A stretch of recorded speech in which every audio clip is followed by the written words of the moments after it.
గమనిస్తా ఉన్నాము. నేటి లేఖన భాగము 2 సమూయేలు గ్రంథము 9వ అధ్యాయం 13వ వచనము. మెఫీబోషెతు యెరూషలేములో కాపురముండి సదాకాలము రాజు బల్ల యొద్ద భోజనము చేయుచుండెను. మరి యోనాతాను యొక్క కుమారుడు. ఎందుకు ఈయన సదాకాలము యెరూషలేములో కాపురముండి రాజు బల్ల యొద్ద భోజనము చేస్తూ ఉన్న ఒక మాట ఎందుకు లిఖించబడిందంటే, యోనాతాను దావీదునకు సహాయం చేశాడు. ఏ రీతిగా సహాయం చేశాడంటే, తన తండ్రి చేతిలో నుంచెల్లి దావీదు యొక్క ప్రాణమును కాపాడుటకు యోనాతాను సహాయం చేశాడు కాబట్టి, యోనాతాను దావీదు వీరిద్దరూ కూడా మరి ఒక నిబంధన చేసుకున్నారు. నా సంతానంకును నీ సంతానము మా మధ్య మీ మధ్య ఎప్పుడు కూడా దేవుని యొక్క దయ ఎప్పుడు కూడా ఉండాలి అన్నట్టుగా వారు ఒక ఒప్పందము చేసుకున్నారు. వారిద్దరి మధ్యలో కూడా దేవుడే సాక్షిగా ఉన్నాడు అని వారు మాట్లాడుకోవడం జరిగింది. మొదటి సమయంలో 20వ అధ్యాయంలో దేవునికి మహిమ కలుగును గాక. అయితే ప్రియ దైవజనమా, మరి యోనాతాను వారి కుటుంబంలో సమస్తం వారు కోల్పోయిన తర్వాత ఇక మెఫీషోబెతు భయంకరమైన పరిస్థితులు వారు జీవిస్తున్నప్పుడు దావీదునకు ఆలోచన కలిగింది. నేను యోనాతాను చేసిన దానికి ప్రత్యుపకారంగా నేను ఏమైనా చేయాలి అని తన దగ్గర ఉన్నటువంటి అధిపతులు సేబా అనే ఒక అధిపతులు తాను మాట్లాడినప్పుడు, అయ్యా యోనాతానుకు మరి కాళ్ళు లేనటువంటి ఒక కుమారుడు ఉన్నాడు అని అన్నప్పుడు, నేను ఆయనకి ఏమి చేయగలుగుతానని ఆయన తీసుకొని రమ్మన్నప్పుడు ఈ మెఫీషోబెతు చాలా భయపడడం జరిగింది.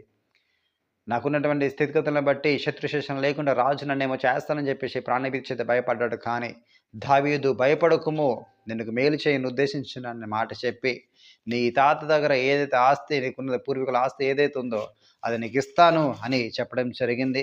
దాని విషయమే సేబా అధికారితో తాను మాట్లాడి స్వేచ్ఛపరచమని దాని యొక్క పరిస్థితులను కూడా చూసుకోమని చెప్పడం జరుగుతుంది. అంతేకాక మరొక మాట కూడా సెలవిస్తాడు, సదాకాలము నువ్వు ఇక్కడే ఉండి మాతో పాటు ఈ రాజు బల్ల యొద్దను భోజనం చేయవాలని ఆ మాట అన్నప్పుడు, నిజంగా ఎన్నికలేని ఒక పరిస్థితుల నుంచి దేవుడు ఒక ఎన్నికైన స్థితికి నడిపించడం దేనికి మహిమ కలుగును. ఇదంతా ఎట్లా జరిగిందంటే, మేలు చేసే విషయంలో వెనుకంజ వేయకుండా తన స్వనీతిని తన స్వార్థము ఆలోచన చేసుకోకుండా ఇతరుల మేలు కోరి యోనాతాను ఉన్నాడు కాబట్టి ఆ మంచి మనసును బట్టి తన కుమారుడు దీవింపబడ్డాడు, తన కుమారుడు ఆశీర్వదించబడ్డాడు. ప్రియ దైవజనమా, ఈరోజు మనము కూడా మేలు చేసే విషయమై, దేవుని కొరకు త్యాగం చేసేటువంటి విషయమై మనం ఎప్పుడు కూడా వెనుకంచ వేయకుండా మనం ముందుకు సాగుతూ ఉన్నట్లయితే నిశ్చయముగా యోనాతాను కుమారుడు ఏ రీతికైతే భయంకరమైన స్థితి నుంచి విడిపించబడి రాజు భోజనం చేసేటువంటి ఒక బల్లపై కూర్చుండే స్థితిని పొందుకున్నాడు, అధికారం పొందుకున్నాడు, హోదాను పొందుకున్నాడు, మనము మన సంతానము కూడా ఆ రీతిగానే పొందుకుంటాము అని నిశ్చయంగా ప్రభు నామంలో నేను ప్రకటన చేస్తా ఉన్నాను. ఎందుకు ఈ మాటలు చెప్తానంటే, అదే దావీదు కీర్తనకారులు అన్నప్పుడు చెప్తా ఉన్నాడు, నేను పిల్లవాడినై ఉన్నాను, ముసలివాడినై ఉన్నాను, ఇప్పుడు నీతిమంతులు విడుట కానీ వారి సంతాన భిక్షం ఎత్తుట ఉండ కానీ నేను ఎప్పుడు కూడా చూచి ఉండలేదని చక్కగా సెలవిస్తా ఉన్నాడు.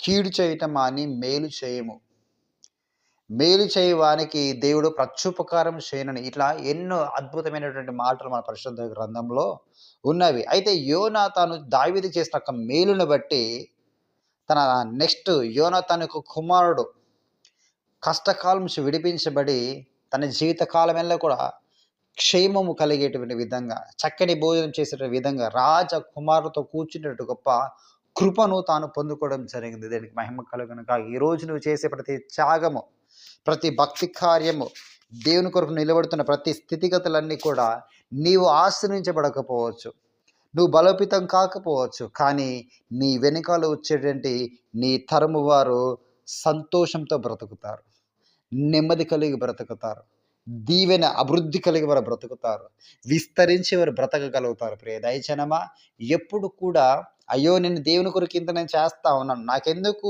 నా జీవితం ఇంకా మారడం లేదు, నాకంటే అల్పంగా ఉన్న వారందరూ కూడా, లోకానుసారంగా బ్రతికే వారందరూ కూడా ఎంతగానో అభివృద్ధి చెందుతా ఉన్నారు, నాకు ఎందుకు స్థితి మారడం లేదని చెప్పేసి నువ్వు అస్సలే అనుకోకూడదు. నీ వెనకాల తరము ఈ ఆశీర్వాదం అంతా కూడా నీ పిల్లలకు దక్కనబోతా ఉంది. దేనికి మహిమ కలుగునుగాక. హల్లెలూయా.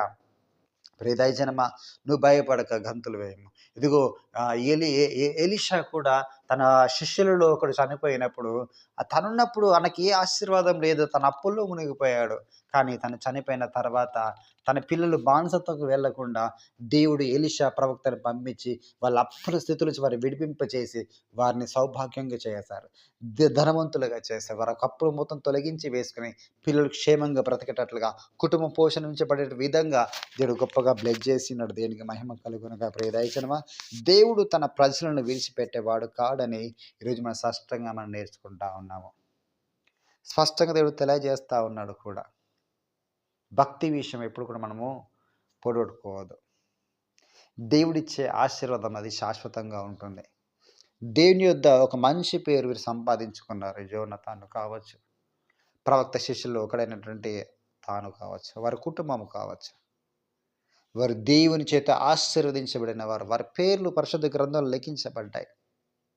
లోకానుసారంగా సంపాదించిన ఏ ఒక్కరి పేరు కూడా వారి కాలంలో కలిసిపోయిన వారే, కానీ చరిత్రలో మిగిలిన వారు కాదు. దేనికి మహిమ కలుగునగాక. ఈరోజు మనము చరిత్రలో నిలిచే వారిగా, మన తరములకు ఒక మాదిరికరంగా, మన తరములకు ఒక మైలురాయిగా మనం ఉండాలని ప్రభు కోరుతూ ఈరోజు మనకి ఈ బాటలు బోధిస్తుండగా, నీ భక్తి జీవితాన్ని నువ్వేం చేసుకోవాలంటే ఇంకొన్ని స్థిరంగా నిలబెట్టుకొని నువ్వు దానిలో భక్తిగా ముందుకు సాగుతూ నిత్యంగా ప్రభు యొక్క దీవెన ప్రతి ఒక్క ప్రభు యొక్క ఆశీర్వాదం పొందుకోవాలని ఈ మాట ప్రభు తెలియజేస్తూ ఈ మాటలు ముగిస్తా ఉన్నాను. ఈ వాక్యం యొక్క హృదయంలో ఫలింపచేయను గాక. ఆమెన్. ప్రార్థన చేస్తాం. స్తోత్రము తండ్రి, పరిశుద్ధురానికి వందములు తండ్రి. ఆ యొక్క ఉదయకాల సమయంలో మాతో సూటిగా స్పష్టంగా మాట్లాడవి అనేక వందములు యొక్క మాటల ప్రభు నిత్యంగా మా యొక్క జీవితాల్లో నిర్వైపులో నడిపించండి ప్రభు. నీకు వందములు తాను ఎప్పుడు మేము మేలు చేసే విషయం ప్రభు మేము ముందు భక్తి జీవితం కాపాడుకునే విషయం మేము ముందుండాలి ప్రభు. నీ కొరకు త్యాగం చేసుకునే విషయం మేము ముందుండాలి ప్రభు తండ్రి.